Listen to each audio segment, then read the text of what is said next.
wagas mong pagsinta, habang walang kakayanan, masuklian ka ng mabuti sa lahat mo ginawa.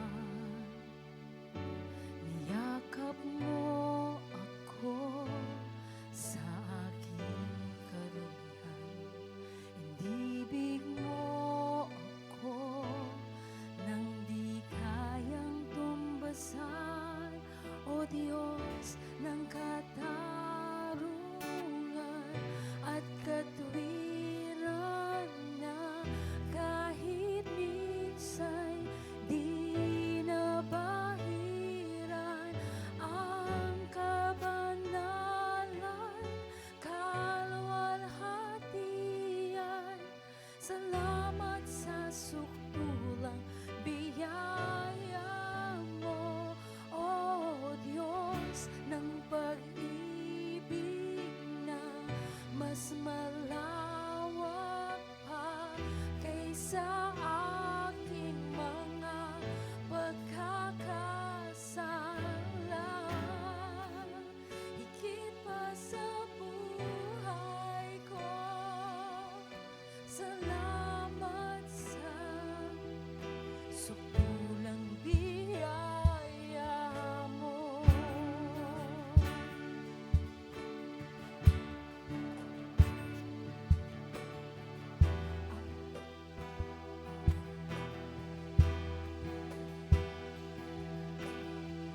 Ang walang salang manunubos, ang umako ng parusa, nararapat sa akin.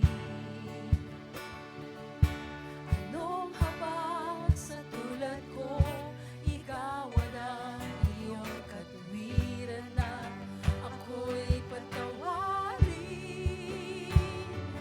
Niyakap mo ako sa aking karamihan, inibig mo ako nang di kayang tumbasan. Niyakap mo ako sa aking karamihan, inibig mo ako nang di kayang tumbasan. O Diyos ng katarungan at katwiran na kahit minsa'y di nabahiran ang kabanalan, kaluwalhatian. Salamat sa sukdulang biyaya mo, O Diyos ng pag-ibig na mas malawak pa kaysa sa aking mga pagkakasala. Higit pa sa buhay ko, salamat sa sukdulang biyaya mo. Manalangin tayo. Tunay nga po, Panginoon, Ikaw ay dakila. Karapat dapat kang papurihan at sambahin sa aming puso, sa aming buhay, sa aming iglesia, sa aming mga awitin, Panginoon, dakilain ka. Ang iyong pangalan lamang ang aming nais itaas ngayong umaga. Maghari ka, O Diyos. Sa iyo namin binabalik ang papurit at salamat sa pangalan ni Jesus. Amen. Psalms 9:1-2 says, I will give thanks to the Lord with my whole heart. I will recount all of your wonderful deeds. I will be glad and extol in you. I will sing praise to your name, O Most High. Good morning po sa ating lahat. Kamusta po tayo ngayong umaga? Handa ho po tayong umawit at magbigay ng papuri sa Diyos? So why don't we all stand and together we will glorify and magnify our only God who has done so much great things to us. And today we will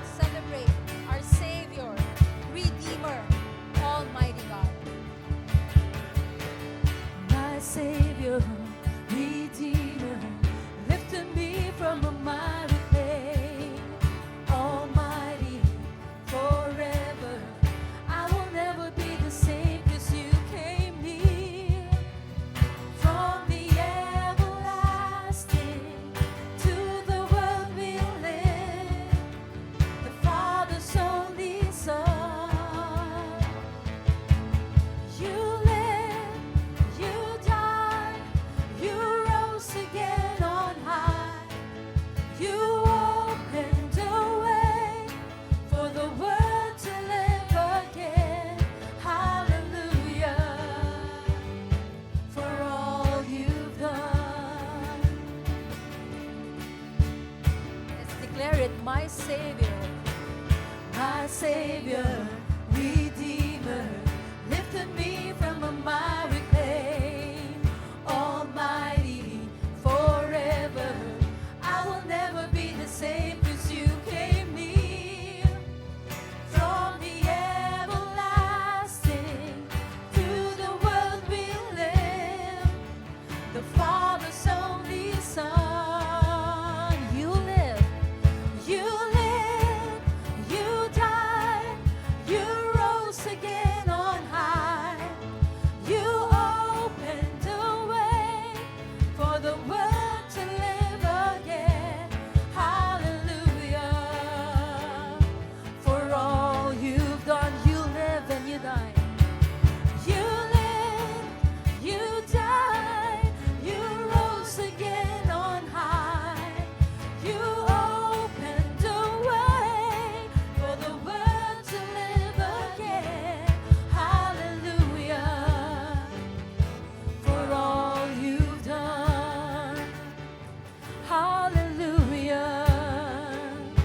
For all you've done.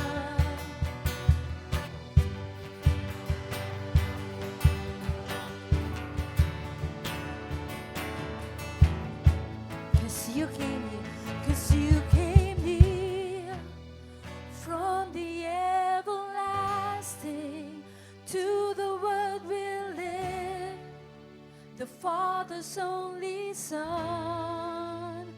Yes, you came near from the everlasting to the world we live, the Father's only Son. You live, you died, you rose again on high. You opened a way for the world to live again. Hallelujah. For all you've done. You live, you died, you rose again on high. You opened a way for the world to live again. Hallelujah. For all you've done. Hallelujah. Hallelujah. For all you've done. Hallelujah. For all you've done. Savior, He can move the mountains. My God is mighty to save. He is mighty to save. Forever, author of salvation. He rose and conquered the grave. Jesus conquered the grave.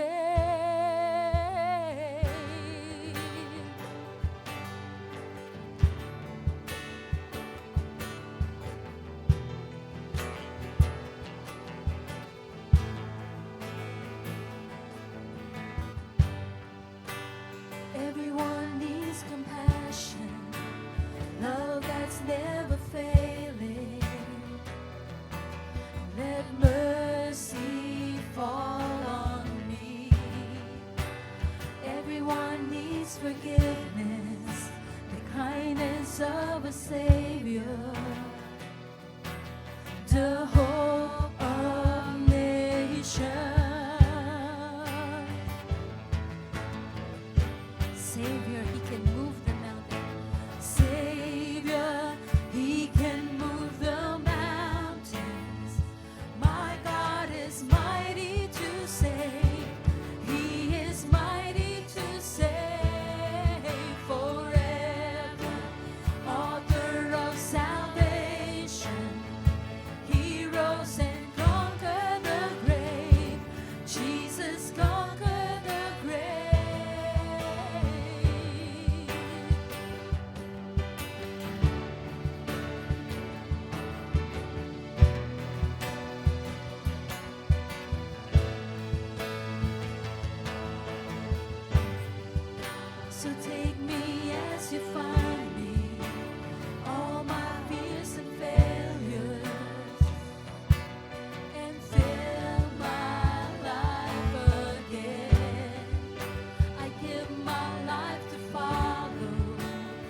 everything I believe in.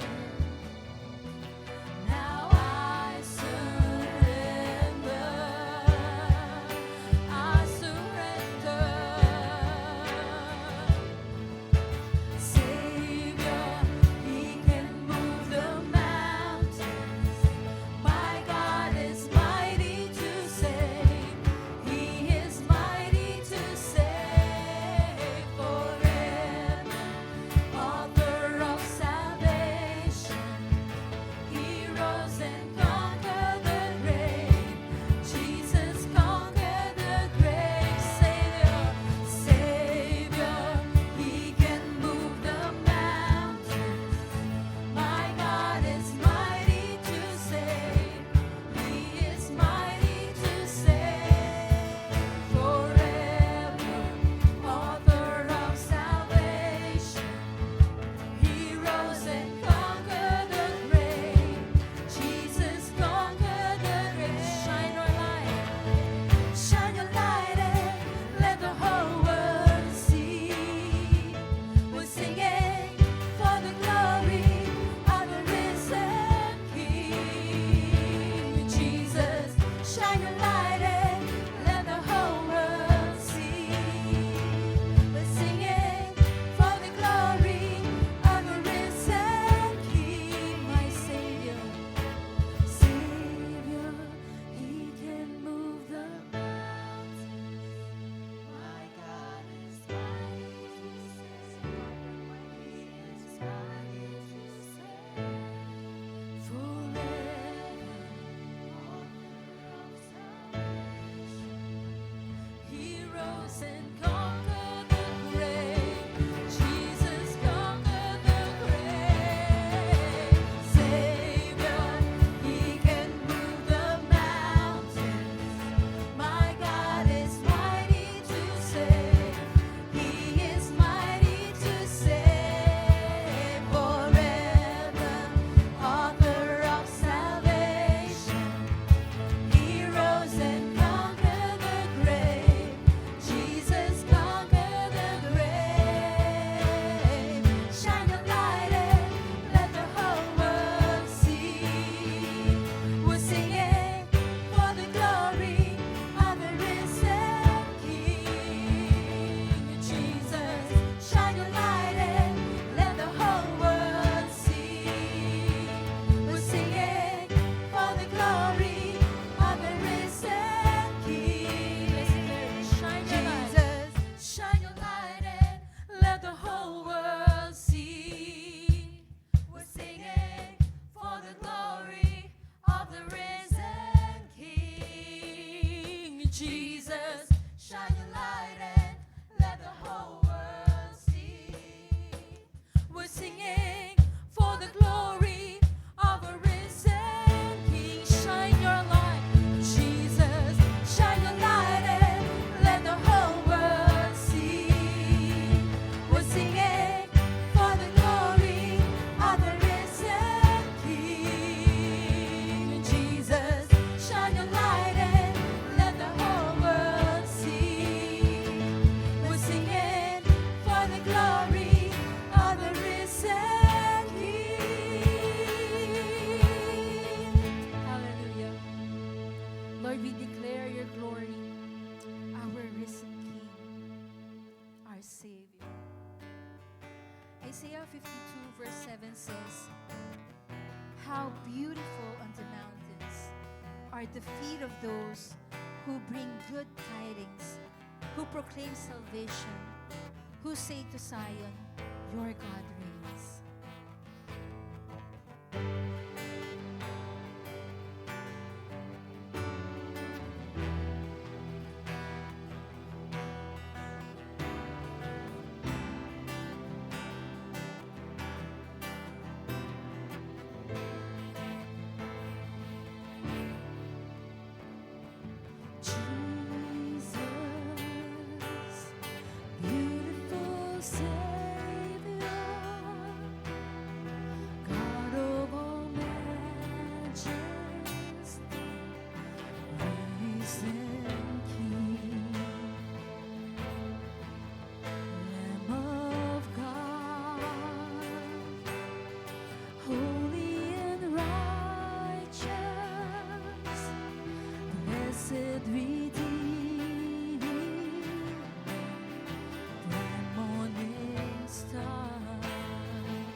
to worship you. How wonderful, how beautiful, name above every name, exalted high. How wonderful, how beautiful, Jesus, your name, name above every name, Jesus.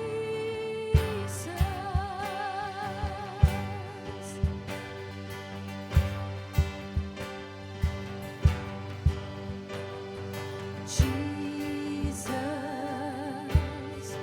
beautiful Savior,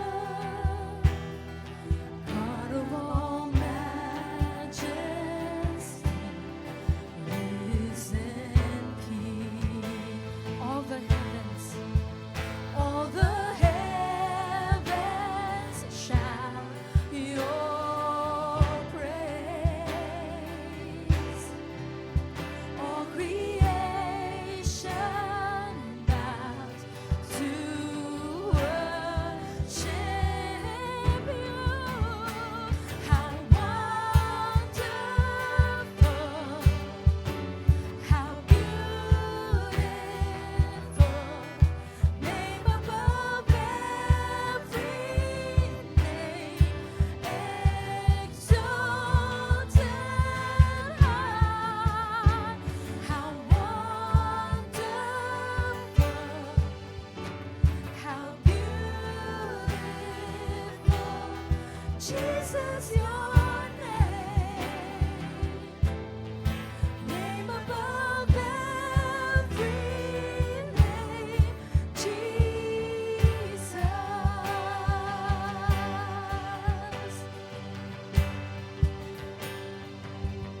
I will sing forever. I will sing forever.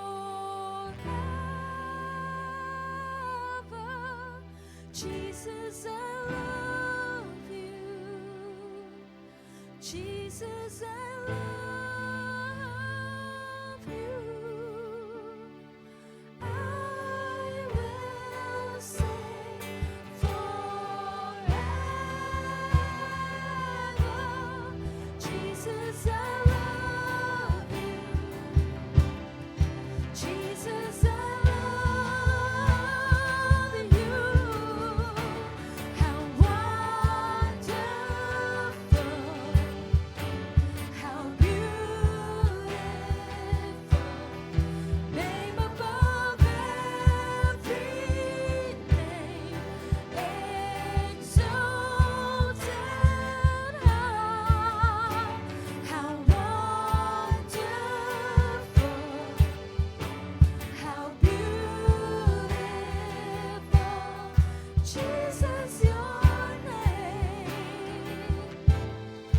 name above every name, Jesus.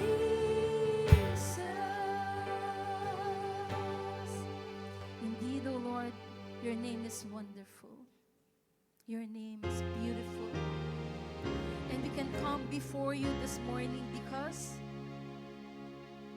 of Jesus alone. You made a covenant with me, signed by the blood that still speaks. Now I'm forgiven, I'm called righteous, I'm made clean. There on the cross of Calvary, you gave it all to purchase me. You are the Savior and the God who set me free. Now my heart cries, this is my Redeemer. With my whole life, I will give you praise. All the glory to the one who's worthy, because Jesus, I have been changed.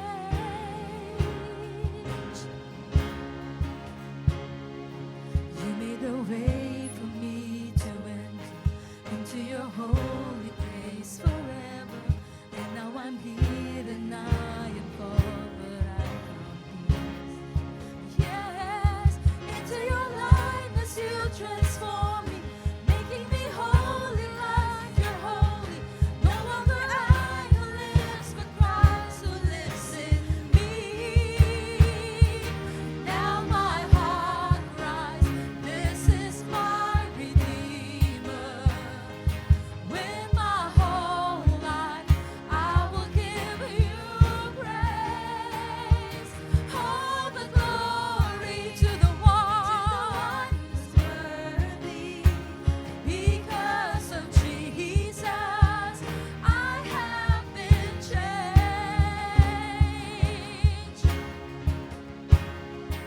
You bring freedom to the captives, good news to the poor, healing to the broken, and joy to those who mourn. You turn ashes into beauty, the ruins you restore.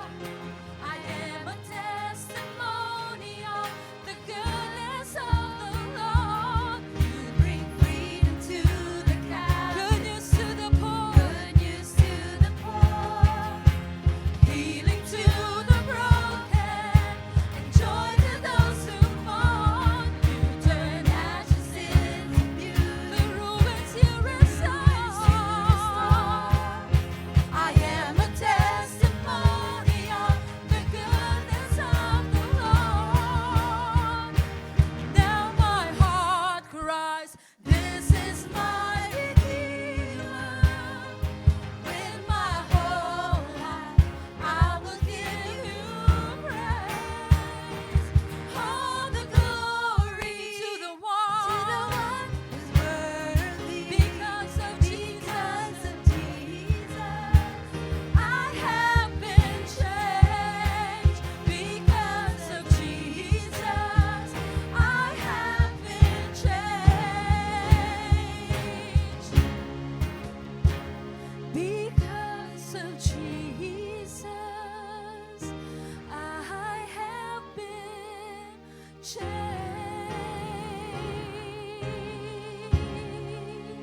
We give glory, honor to you, O God. Yes, Lord. We continue to declare how good you are. Indeed, our Savior is beautiful. Lord God, we continue to lift up our praises, our thanksgiving for who you are, for what you continue to do in the lives of your people. Lord God, we exalt your name, and will you be honored, Lord God, in the praises and thanksgiving of your people today and for the rest of our lives. We offer all these things in the name of our Lord Jesus Christ. Amen and amen. Good morning to all of you, and we would like to praise God for how He had gathered us continually in this place to worship Him. Magandang umaga po at nakaupo na po kayo. Pero gusto ko pong batiin po. Mayroon po ba tayong mga guest ngayong umaga? For those who have come for the first time or even second time, we would like to recognize and acknowledge you this morning. May we ask you to please stand or raise your hand. Meron po ba? Okay po. We praise God. Meron po tayong guest po doon sa bandang kaliwa ko. Meron pa po ba? We just would like to extend a warm GCF Northwest welcome to our guest. Yan. Praise God, praise God. Thank you for joining us, and it's indeed, it's a blessing to see people worship the Lord with us here in GCF Northwest. And I hope that we can have a little chat later on after the service po. Thank you po. Okay po. let's continue to invite our family and friends so that they can also join us in our worship celebration here in GCF Northwest. So before we proceed, I would like for us to just listen to some announcements and ministry opportunities that we have here in our church. And please prayerfully consider joining this ministry opportunities for us. Every Wednesday, we have prayer gathering here in GCF Northwest, on-site and also online. Every 7 o'clock in the evening po yan, Wednesday. So we would like to invite you, and we'll continue to study our series in Psalm 78, Wisdom for the Next Generation. So join us po in our devotional, and of course, we will continue to pray for one another in our church every Wednesday. Don't forget po to like or subscribe to our YouTube channel and Facebook page in GCF Northwest. Ayan po. Also, for those who haven't joined our growth groups, this is our smaller family here in GCF Northwest. We would like to grow together as one family. Kaya po, we are encouraging everybody to join one of our growth groups so that we can connect you. Please contact Fitz or one of our staff or pastors and leaders so that we can readily connect you to one of our growth groups po. Marami po tayong growth groups dito, and we would like you to be part of one. Okay po? And then also this afternoon, we will have a worship kick-off, worship team kick-off. Hindi po kayo i-kick out, kick-off po ito. We would like to join together as we start our ministries po sa worship and creative. So, if you are part of this ministry one way or the other, you are highly encouraged to join us. Sasabihin ko sana required. Okay? And if you are interested and you have expressed your commitment to join this ministry, please contact Pam or Pastor Jem so that they can include you in our registration po para po sa ating worship team kick-off this afternoon, 1 o'clock up to 3 p.m. Okay po? And also, to join the greater body po of Christians here in the Philippines, we would like to join the PCEC 40 Days of Prayer and Fasting. They're hosting this through their Facebook page and also in the page of DZAS. Every day po ito, 6 a.m. in the morning po through PCEC Facebook page, and also sa gabi po, 8 o'clock in the evening, DZAS naman po. From January 20, last Monday po nag-start to, and also and up to February 28. Let's join the greater body po of Christians in the Philippines, and let's continue to pray for our country and for those people in the government as a whole. So yan po ang paanyaya po sa atin ng PCEC. Let's join in the prayer and fasting for 40 days po. Okay? Right now, let's prepare our hearts to worship the Lord through our giving.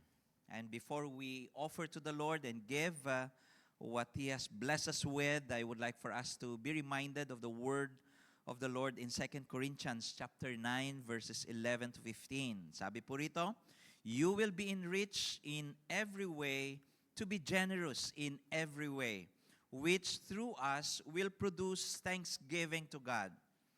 For the ministry of this service is not only supplying the needs of the saints, but it is also overflowing in many thanksgivings to God.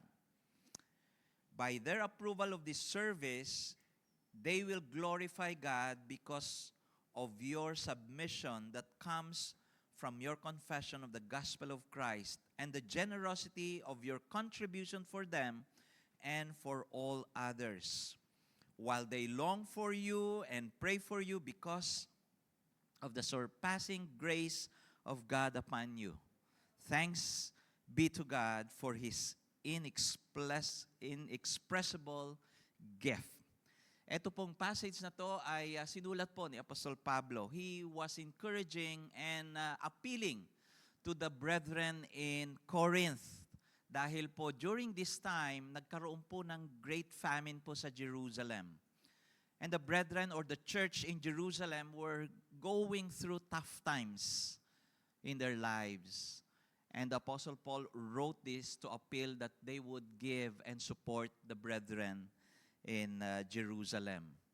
So, meron lamang po akong i-highlight po. There are three results from our passage, three results of generous giving. When we offer to the Lord, when we help the ministry and brethren, there are three results po na mabanggit po natin dito po sa passage na to. The first one is, it will supply the needs of the saints. When we give generously, the Lord will use us to supply all the needs of the brethren and the ministry. Pangalawa po dito, sabi, it will result into an overflowing thanksgiving and praise to our God. People will glorify God and lead them to thank Him.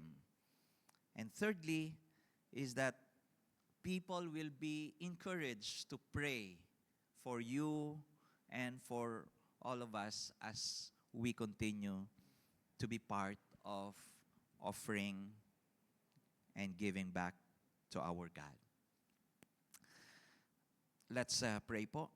Lord, we thank you for this privilege that you are giving to us to contribute, to supply the needs of your ministry here in GCF Northwest. Lord, we acknowledge your faithfulness to us.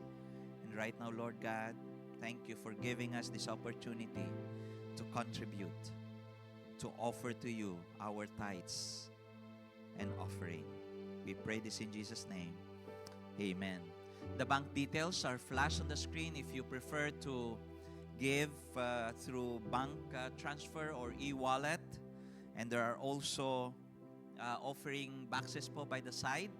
Meron po tayong mga envelopes dyan. You can put in your cash or check if you prefer to give in cash or check through those boxes po natin sa mga gilid. So right now, you can now give and offer to the Lord.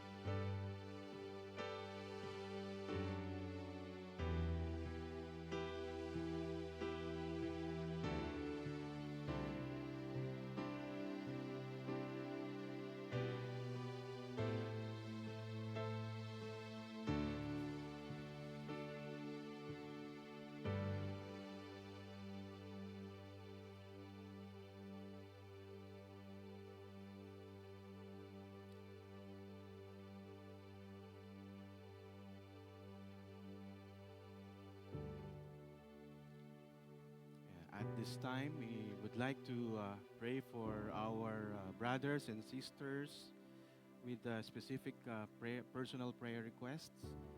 So, ang ating pong leader ay tatayo po para maipanalangin po ang mga kapatid na meron pong personal prayer request po. So, if you have personal prayer requests at this moment, no, our church leaders will approach you and will pray for you and pray with you. Sige po, tayo lang po tayo sa nearest aisle and one of our leaders will approach you and will pray for you. We will give you a few minutes and I will close us in a word of prayer.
Heavenly Father, we come before you as one family, as one body, united in worship and awe of your Son, Jesus Christ, who reigns supreme over all creation.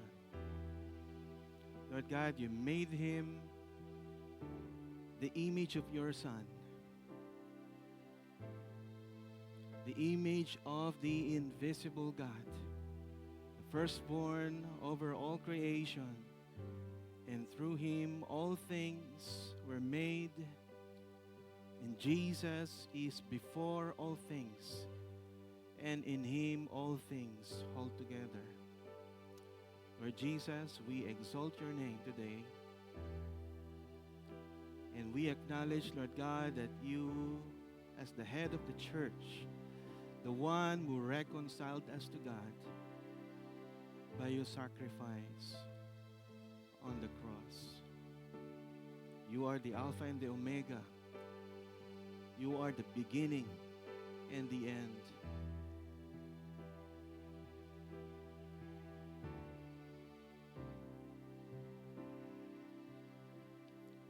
Lord God, we thank you, Lord God, for the unity you have built among us. Salamat po sa recently concluded All Serving Members Fellowship, Panginoon. Lord God, we thank you for you have been building among us for the joy of serving together and for the encouragement we find in one another. Lord God, we are so grateful for the love, patience, and humility you have poured out into our fellowship, reflecting the character of our Lord Jesus Christ. Lord God, we acknowledge that all we have accomplished, Lord God, as one body, as one family, is by your grace and by your love. Lord, we also pray for our worship team kick-off later, Panginoon. We just want to glorify you in this event. And our objective, Lord, is to glorify you in whichever way that you can use us, that you can maximize our gifts and talents as one body here in GZF Northwest. Lord God, would you bless this kick-off, Lord God, and may your name be glorified. Lord, we also thank you for the recently concluded membership refresher course. Lord God, we thank you because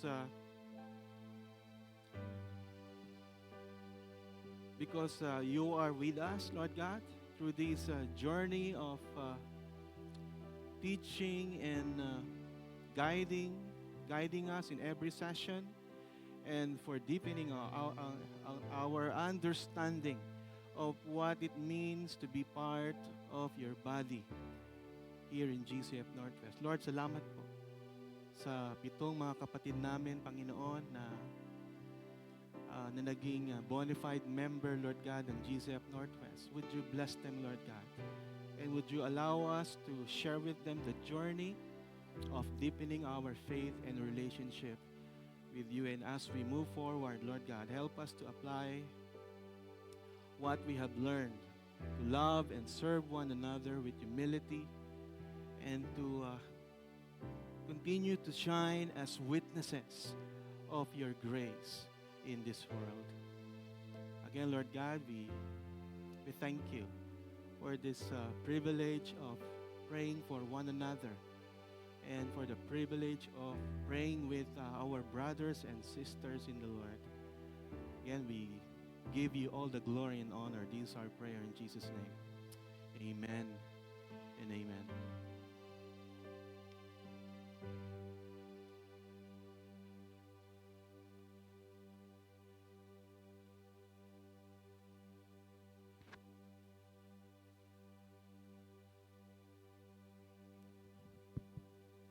In reverence to the reading of God's Word, let's all rise. Our scripture today is found in Hebrew chapter 2, verses 5 to 10, from the English Standard Version. Let us all read together. Now it was not to the angels that God subjected the world to come, of which we are speaking. It has been testified somewhere, "What is man that you are mindful of him? Or the son of man that you care for him? You made him for a little while lower than the angels. You have crowned him with glory and honor, putting everything in subjection under his feet. Now, in putting everything in subjection to him, he left nothing outside his control. At present, we do not yet see everything in subjection to him, but we see him for who a little while was made lower than the angels, namely Jesus, crowned with glory and honor because of the suffering of death, so that by the grace of God he might taste death for everyone. For it was fitting that he, for whom and by whom all things exist, in bringing many sons to glory, should make the founder of their salvation perfect through suffering. May the Lord bless the reading of His word. You may now take your seats. Let us prepare our hearts and minds as we listen to God's word. Thank you so much, Sister Tabby.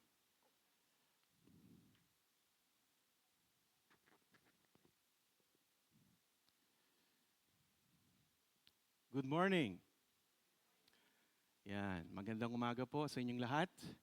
No, at tayo po ay magpapatuloy sa ating pong pag-aaral po sa Book of Hebrews. And now we are on chapter 2, verses 5 to 10.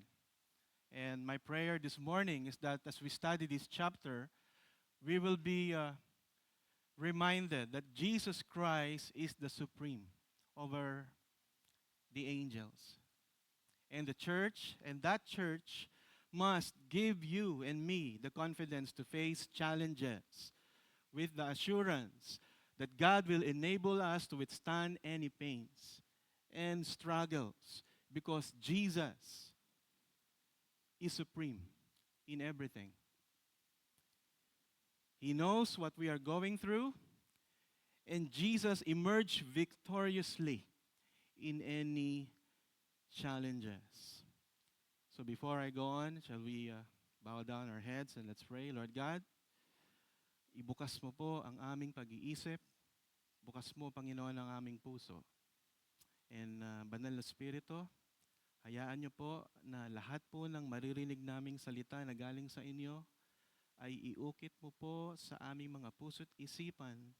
And the Holy Spirit, help us, Lord God, to be not just listeners of your word, but doers of your word. This is our prayer in Jesus' name. Amen and amen. No, ang tema po ng pag-uusapan po natin ay iikot lang dito po. That Jesus fulfilled the original purpose for mankind through His incarnation, suffering and exaltation. So it's important for us, church, as followers of Jesus, to look to Him, the author and finisher of our faith. But even if we know that we need to focus on Jesus, and He is bigger than any of our problems, meron pa rin pong pagkakataon na tayo po ay nadidi-focus sa ating pong Panginoong Jesucristo. Hindi po ba? Katulad po ng life challenges, no, trials and hardships. Grief can make us question God or focus more on our problems than on Him.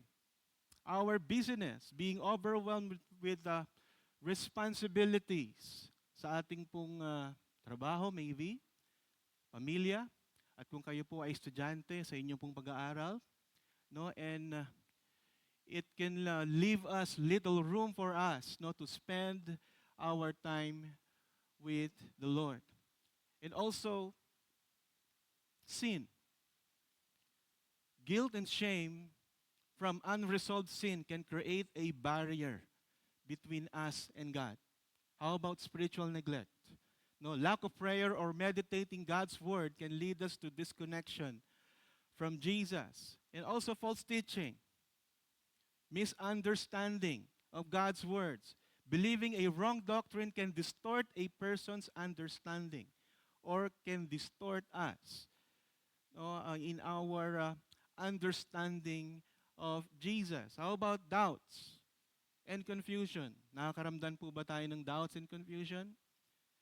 That sometimes we question our faith if left unresolved, my brothers and sisters in the Lord, it can lead to spiritual drift.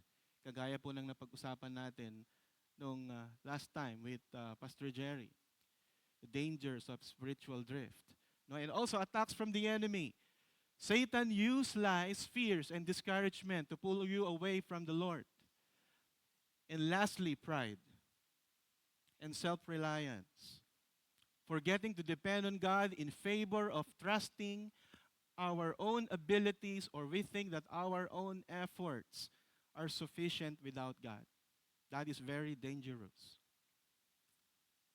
In-emphasize po ng ating pong text that we need to look to Jesus because He is superior in everything. My friends, let it be today that as we study Hebrews chapter 2, we will see that Jesus is superior in anything, in everything. And just go to the Lord in prayer and ask for His grace that He may help through the power of the Holy Spirit to put off these hindrances. And you just look to Jesus as the perfect Savior. Tatlo pong bagay ang gusto ko pong ibahagi ngayong umaga. No, that Jesus became the perfect Savior by becoming, yan po yung nakablanko po sa inyo. You might want to write that word. Jesus became the perfect Savior by becoming fully man. Second, Jesus became the perfect Savior by suffering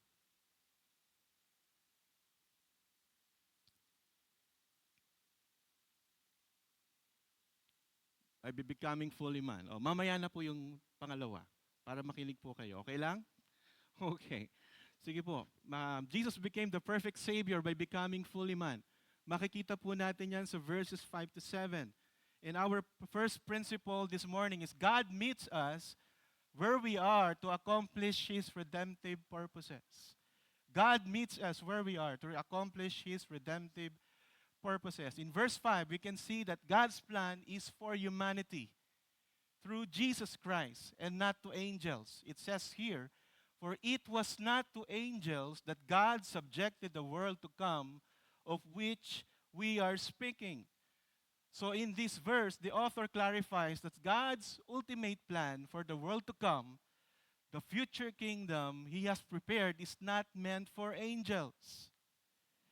So the writer emphasized that God did not subject the world to come to angels, but He subjected it under the feet of Jesus. Well, although angels play a crucial role in God's plan, they are not the ones to inherit or rule His creation. What is the meaning of the world to come? Well, it refers to a period which started from Jesus Christ's resurrection, ascension, and exaltation until the second coming. So pag ganun po ang ating meaning ng world to come, so this includes our present time, where we are right now. And God the Father subjected the world to come under the authority of Jesus Christ. Although, if you will observe, it is not fully experienced yet. Because we are still living in a fallen world. And Satan and his demons are still lurking around here on earth. But the Bible says, Jesus is already at the right hand of the Father. He is reigning with God, the Father now, and the Bible says that He will conclude everything at the second coming. So this will be the final judgment to all, including Satan and all his demons, and to those people who rejected Jesus Christ once and for all. In simple terms, God's big plan is for people not angels. While angels serve God, the future world is destined for humanity, and it shows that God values us and has a special role for us. I remember the writer of Hebrews quotes Psalms chapter 8, verses 4 to 6. And this passage mirrors God's love for humans, showing that God made humans a little lower than the angels, but crowned them with glory and honor, giving them dominion over creation. So it highlights how God has always designed humans for greatness. In Hebrews chapter 6, we can see here that God cares for, verse 6, sorry. We can see here that God cares for us. It says here, it has been testified somewhere. What is man that you are mindful of him, or the Son of Man that you care for him? So here the writer quotes Psalms chapter 8. So if you will open your Bibles to Psalm chapter 8, you will see the same verse or content. In chapter 4, a passage that expresses that God cares for us, humans. And I want you, church, to focus and absorb this truth. That here is the big, powerful, mighty God, creator of all things, sustainer of all, King of kings and Lord of lords, everlasting Father, Prince of Peace, and this powerful, mighty, big God is mindful of man. And I want you to pause for a moment to absorb that truth. And I want you to understand that truth. I pray to God that you will absorb and understand that truth. That there is a big God who is powerful and almighty, is mindful of you and me.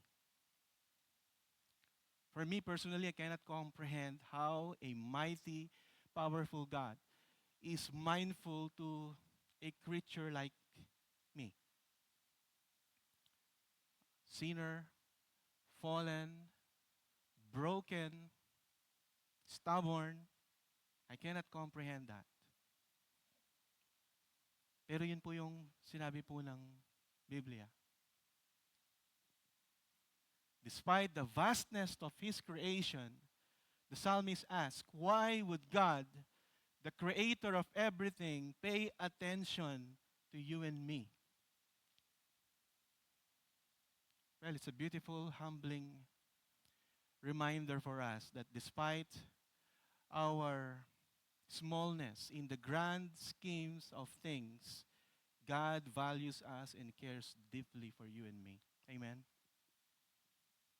Why? Have you ever asked why? Why does God cares deeply for us? Well, according to the Bible, first reason is He made us in His own image. He made us in His own image. Out of everything He created, we are the only ones made to reflect His love, character, and goodness. In Genesis chapter 1, verse 27, it says, so God created mankind in His own image.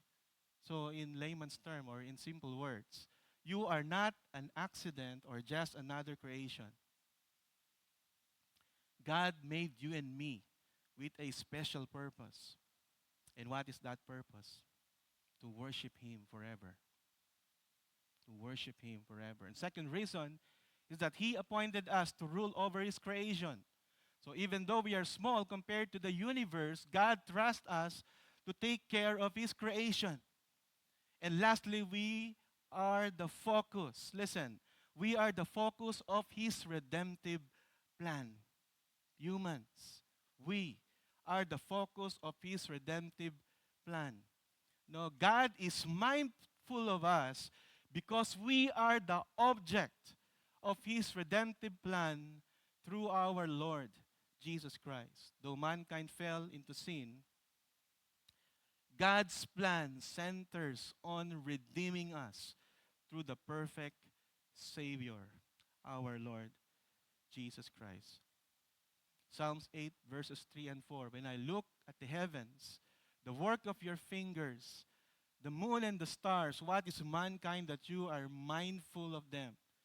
God created everything, but still He is concerned with us. In Matthew chapter 10, verse 29 to 31, Jesus says that God knows even when a sparrow falls to the ground, and we are worth more than many sparrows. This shows how God values us personally. And also, in verse 7, we can see that humanity's dignity restored by our Lord Jesus Christ. It says here in verse 7, you made Him for a little while lower than the angels. You crowned Him with glory and honor, putting everything in subjection under His feet. So, again, this verse echoes Psalms chapter 8, verse 5, reminding us that humanity was originally created with a special purpose. We were made a little lower than the angels, meaning we are given a special place in creation. However, because of sin, we lost that position. And Jesus, as the perfect Savior, however, came to restore that purpose by becoming fully man. And through Him, we humans can once again take the place of honor that God intended for us. And by Jesus' perfect life, death, and resurrection, everything now is subject to Him, bringing us back to our rightful place in God's kingdom. By the way, how God became fully man?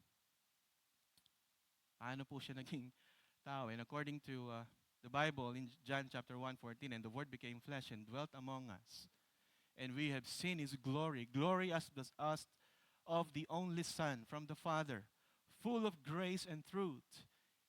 In Philippians chapter 2, verse 6 to 7, who though He was in the form of God, did not count equality with God a thing to grasp, but emptied Himself by taking the form of a servant, being born in the likeness of men.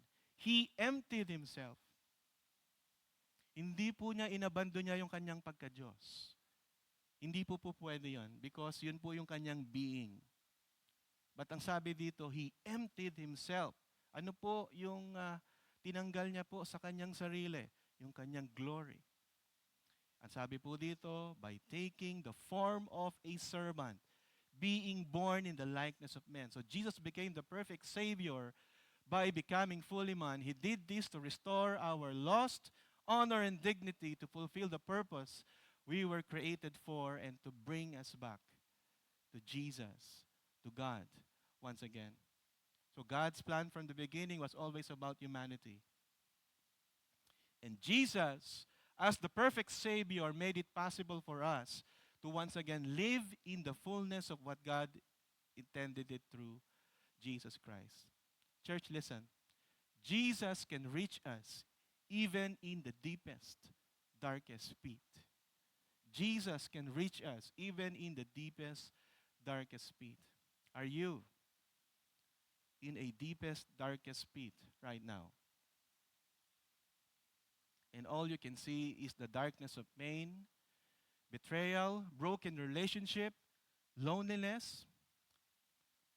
Church, I want to remind you this morning from the truth of the Word of God that Jesus is not distant from our pain, because He felt hunger, He felt loneliness, betrayal, physical pain, and even death. And because of this, Jesus fully understands what we are going through. Church, do you truly believe that Jesus understands and cares about your struggles? Do you truly believe? Amen? So pag mahirap po ang buhay at overwhelming po ang situation, napakadali po sa atin ang abandonahin ang katotohanan pong ito. But Jesus promises that He will never leave us nor forsake us. So, church, in moments of deep pain, we can cry out to Him because He knows what it's like to weep. Ang ating pong Panginoong Jesucristo ay umiyak din. Siya din po ay nasaktan. No? And church, I want to encourage you to let go of that belief that you have to carry your struggles alone. That is a lie from the enemy. Trust Jesus to meet you where you are and allow His love and presence to bring healing and hope in your life. And whatever you are facing today, be it sickness, loss of loved ones, anxiety, broken relationships, addiction, or sin, know that Jesus is with you. Know that Jesus is with you. You can trust Him fully because He has walked the path of suffering and emerged victoriously. He is your faithful friend and your perfect Savior. And not only Jesus became the perfect Savior by becoming fully man, Jesus became the perfect Savior by suffering for humanity. So yun po yung blanco po dyan sa second. Suffering for humanity. And second principle is God's love is demonstrated through Jesus' willing sacrifice for our sins. In verse 8, putting everything in subjection under His feet. Now, in putting everything in subjection to Him, He left nothing outside His control. At present, we do not yet see everything in subjection to Him. Verse 9, but we see Him who for a little while was made lower than the angels, namely Jesus, crowned with glory and honor because of the suffering of death, so that by the grace of God, He might taste death for everyone. Let's go back to verse 8. It says here, putting everything in subjection under His feet. So the author of Hebrews reminds us of humanity's original purpose. And that is rooted in Psalms chapter 8, verses 4 to 6, where God gave humans dominion over creation. So this was His design. No, in Genesis chapter 1, verses 26 to 28, so if you will open your Bibles, doon po, you will see that it was His design na that humans were created to rule under God's authority. However, because of sin, this dominion was broken and creation became a place of suffering and chaos. Kaya po tayo nakakaranas ng sakit. Kaya po tayo nakakaranas ng hirap. And that is because of sin. And also, this verse unfolds a deeper reality. No, and God's ultimate plan is still unfolding. Pero po ang ating victory ay sure. Nanalo na po tayo through that cross, right? Pero yung full extent ng implication po ng cross ay still unfolding. Yes, last 2,000 years ago, Jesus defeated sin and death, and He is reigning with the Father. Though we do not see all things subjected to humanity, God is working to restore creation, and He is doing it through His Son, Jesus Christ. It says here in 1 Corinthians 15:25 to 27, for He must reign until He has put all His enemies under His feet. The last enemy to be destroyed is death. So Jesus is bringing everything back into subjection under God's authority, defeating sin and death. Let me give you an example for you to understand that. Paano po yun, Pastor? He is still unfolding. Well, imagine a construction site. Di po ba pag nag-uumpisa po yung construction site, it looks chaotic, messy, no? And incomplete, pangit pa, right? No, but the builder has a plan. At lahat po ng materyales na gagamitin po ay naka-ready na. Sasalpak na lang po doon, and it's a matter of time. Ay makikita na po yung finished masterpiece. Ayun po yung ibig sabihin po dito that the glory of God is still unfolding. But we are already victorious through our Lord Jesus Christ. Likewise, God's plan is still unfolding the same way, even when life seems chaotic. Church, He is restoring everything through Christ. In verse 9, it says here, we see Him crowned with glory and honor because of the suffering of death. Though the world's brokenness continues, we now see Jesus, the one who willingly humbled himself to restore what was lost. He became lower than the angels. Kasi nagkatawang tao po siya. Kaya po siya naging lower than the angels, taking on human form and experiencing suffering and death for our sake. Bakit po? Ang tanong po, why did Jesus suffer? Ba't kailangan po niya mag-suffer? Bakit hindi na lang po isang click, restore back na lahat? Tingin niyo po, bakit? Secret yan. Hindi. I-unfold po natin ngayon yan. First is to bestow the grace of God. To bestow the grace of God. No, Jesus' suffering was not an accident. It was God's plan of grace. Sabi po dito, He came to taste death for everyone, meaning He experienced the full weight of sin, the full weight of death, and the Father's wrath, so that we would not have to experience those things. And that is the grace of God. That is love and the grace of God. And also, to crown Jesus with glory and honor. Jesus' suffering was not the end. His resurrection and ascension into heaven proved His victory over sin and death, earning Him glory and honor as the perfect Savior. Kagaya po na binasa natin kanina in Philippians chapter 2 verses 8 to 9. As being found in human form, He humbled Himself by becoming obedient to the point of death, even death on a cross. Therefore, God has highly exalted Him and bestowed on Him the name that is above every name. Jesus' humility and suffering led to His exaltation, showing that His death was not a defeat, but it was a victory. Isaiah 53:5, but He was pierced for our transgressions, He was crushed for our iniquities. Upon Him was the chastisement or chastisement that brought us peace, and with His wounds we are healed. With His wounds we are healed. Jesus' suffering fulfilled God's promise of redemption, demonstrating His love for us.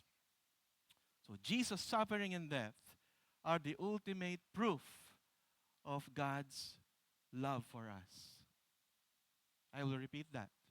Jesus' suffering and death are the ultimate proof of God's love for us.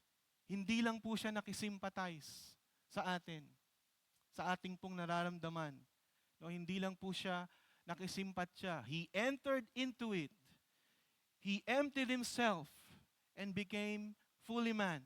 He personally experienced it, all the pains and troubles in this world. He bore the full weight of humanity's sin and pain so we could experience freedom and reconciliation with God. For God so loved the world that He gave His only Son, that whoever believes in Him should not perish but have eternal life. So God's love compelled Him to send Jesus as the perfect Savior. Romans 5:8. But God shows His love for us in that while we were still sinners, what? Christ died for us. Ang mabigat po dyan, while we were still sinners, Christ died for us. Kaya mga kapatid, kung sa tingin mo napakalaki ng nagawa mong kasalanan at hindi ka na makalapit sa Diyos, nagkakamali ka. Ang sabi po dito, while we were still sinners, hindi pa tayo nakakagawa ng mabuti para sa Diyos, Christ died for us. Jesus' willing sacrifice reveals the depth of God's grace and love, even when we were underserving. I would like to encourage you to ask yourselves, do I truly trust that Jesus understands and cares about my pain? The Bible says yes. He understands your pain. Kung may kabigatan po kayong nararamdaman ngayon, naiintindihan po ng ating Diyos yung pinagdadaanan po ninyo. Bakit po? Kasi dinaanan niya din po yon. Pero ang napakaganda po dito, hindi nyo lang po pagdadaanan yung mga sakit at problemang kinakaharap po ninyo ngayon. You will emerge victorious. Kagaya po ng ating Panginoong Jesucristo. Why? Bakit? Because His love for you and me is immeasurable. So His suffering was not the end. And neither yours, mga kapatid. There is glory and victory ahead for those who trust in Jesus. And that is my last point. Jesus became the perfect Savior by leading us to glory, verse 10. And here's our last principle. God's ultimate purpose is to bring us into eternal glory through Jesus. For it was fitting that He, for whom and by whom all things exist, in bringing many sons to glory, should make the founder of their salvation perfect through suffering. It says here, and I encourage you to underline the word fitting. Napakaganda po niyan. Sa iba pong version, ang sabi po doon, it was entirely appropriate. It was entirely appropriate for God, who has ultimate wisdom and justice to save humanity in the way He did. So makikita po natin dito na ang ating Diyos ay sovereign. At ito pong verse na ito begins by reminding us of God's supreme power and authority. Kahit na po ang isang bagay ay nawasak ng kasalanan, kahit na po ang isang bagay ay nadumihan, kaya pong linisin ng Diyos at ibalik po sa original purpose. And that is for honor and for His glory. Bakit po nagmamatter ito? Bakit po mahalaga ito? Mahalaga po ito dahil ito po ay reminder na ating pong kaligtasan ay hindi po random. Hindi po aksidente po ang ating kaligtasan. At kung nandirito po kayo ngayon, nakaupo kayo sa inyong silya, at sa tingin nyo wala pa kayong relasyon sa ating Panginoong Jesucristo, hindi rin po aksidente na nandirito po kayo ngayon. And I pray to God that this will be the day of your salvation. Salvation was not random. It was designed and orchestrated by God to reflect His character and to bring Him glory. In verse 10b, it says here, in bringing many sons to glory. So makikita po natin dito yung ultimate purpose ng Diyos. That the goal of salvation is to restore our relationship to God through Jesus' sacrifice on the cross, allowing us to share in His eternal kingdom. At papasok po rito yung kagandahan po ng tinatawag pong adoption. Hindi po tayo directly anak ng Diyos, kasi isa lang po ang anak ng Diyos. Yun po ay ang ating Panginoong Jesucristo. Tayo po, we are being adopted. No, we are not just forgiven, but we are brought into the family of God as sons and daughters. Kaya nga po, pag nagkamali po tayo dito, ay akala po natin ay tayo ay magiging Diyos na din. Hindi po. Tayo po ay binigyan lang ng pribilehiyo ng Diyos na maging kabahagi ng kanyang pamilya. At kailanman hindi po tayo magiging Diyos. Ang sabi po dito, this glory, ang word po ditong glory is the culmination of our salvation where we will be with Him forever. What an awesome day. God's ultimate plan is to bring us into His presence, fully restored and transformed. And in verse 10c, should make the founder of their salvation perfect through suffering. Ano pong underline the word founder? Ano pong ibig sabihin nito? Excuse me. It means pioneer or leader or captain. No, it means that Jesus set an example to salvation, opening the way for us to follow. He set an example. Kung paano po ang buhay ng isang taong ligtas na. Remember in Matthew, right? Chapter 5. Hindi lang po nagbigay ng Diyos ng kaligtasan. Sinet niya rin po yung example kung paano po tayo maliligtas at kung paano po ang isang buhay ng isang tagasunod ng ating Panginoong Jesucristo. At ang ating pong Panginoon, ang sabi po dito, perfect through suffering.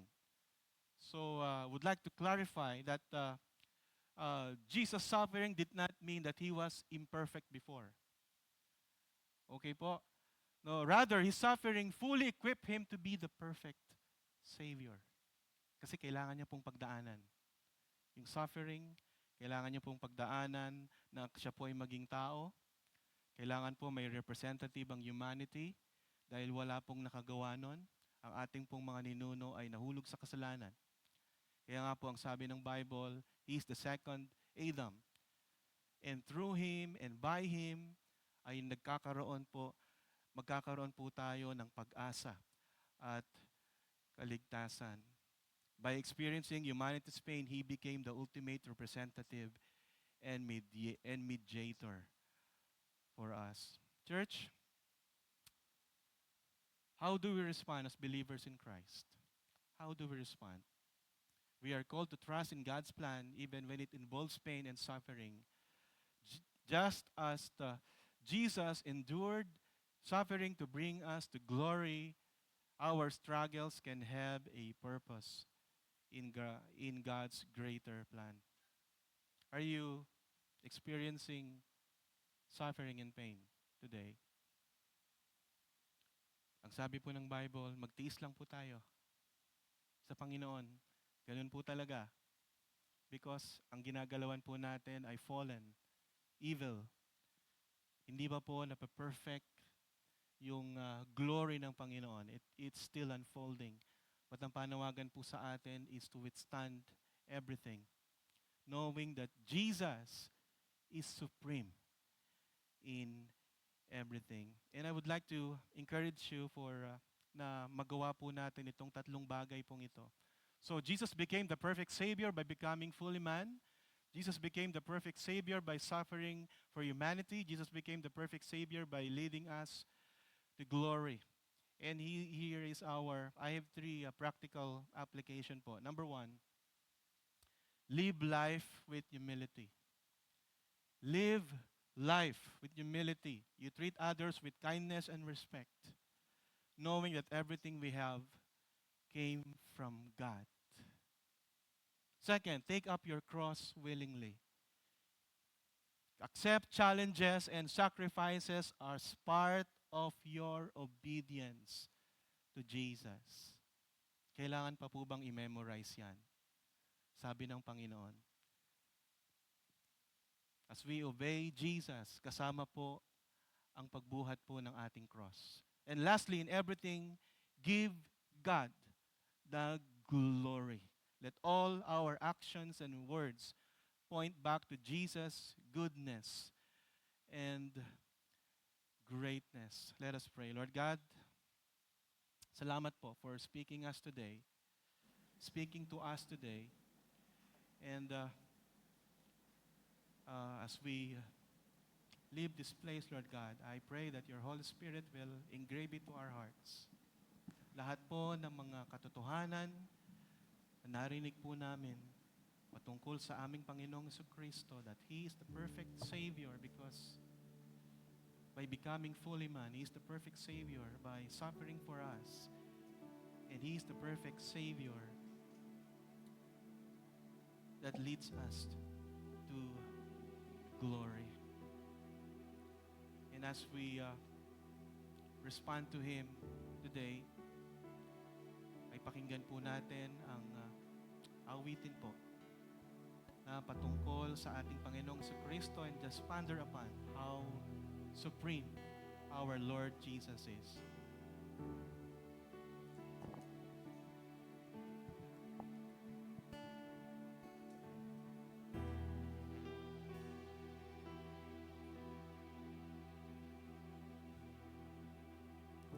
Habang hindi karapat-dapat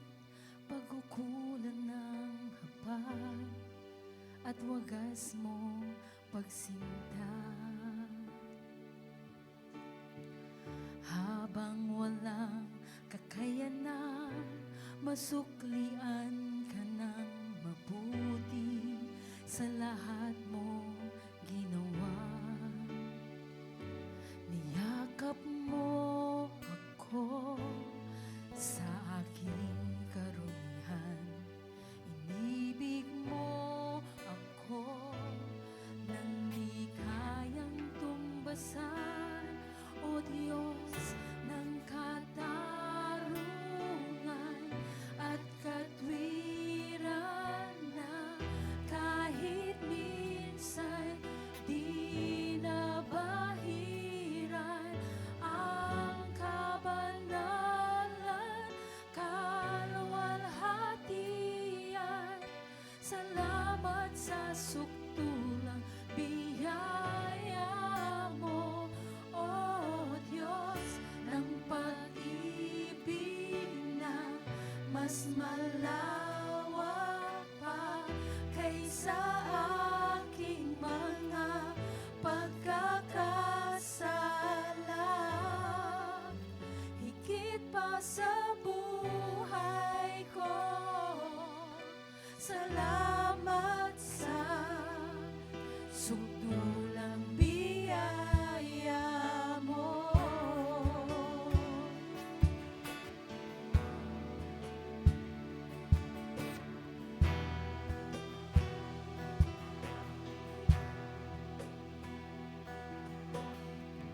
Ang walang salang manunubos, ang umako ng parusa, nararapat sa akin. Anong habag sa tulad ko, igawad ang iyong katwiran at ako'y patawarin. Niyakap mo ako sa aking karumihan. Inibig mo ako nang di sabay-sabay po tayo, tumayo at nantahin. Niyakap mo ako sa aking karumihan. Inibig mo ako nang di kayang tumbasan. O Diyos ng katarungan at katwiran na kahit minsan di nabahiran ang kabanalan, kaluwalhatian. Salamat sa sukdulang biyaya mo, O Diyos ng pag-ibig na mas malawak pa kaysa aking mga pagkakasala. Higit pa sa buhay ko, salamat sa sukdulang O Diyos ng katarungan, O Diyos ng katarungan at katwiran na kahit minsan di nabahiran ang kabanalan, kaluwalhatian. Salamat sa sukdulang biyaya mo, O Diyos ng pag-ibig na mas malawak pa kaysa aking mga pagkakasala. Higit pa sa buhay ko, salamat sa sukdulang biyaya mo. O aming Diyos, Panginoon, salamat po sa sukdulang biyaya mo, Panginoon, sa pamamagitan ng iyong anak na si Jesus, na hindi nabahira ng anumang kasalanan. Kami po ay Kanyang niligtas sa kabila ng aming karumihan, Panginoon. Salamat po, O Diyos, sa iyong grasya. Salamat, Panginoon, sa iyong pagmamahal. And also, Lord God, we thank you for speaking us today. Lord, we pray that you empower us by your Spirit to walk in faith, hope, and love. At sa araw-araw, Panginoon, na binigay mo na oras sa bawat isa po sa amin, nawa, Panginoon, ay makita na tunay nga po na kami ay namumuhay sa sukdulang biyaya mo, Panginoon. Salamat po. We give you all the glory in Christ Jesus. And now unto Him who is able to do immeasurably more than we ask or imagine, according to His power that is at work with us. To Him be glory in the church and in Christ Jesus through all generations, forever and ever. In Jesus, our perfect Savior, we pray. And all the people of God says, Amen and amen and amen. 'Cause you came near from the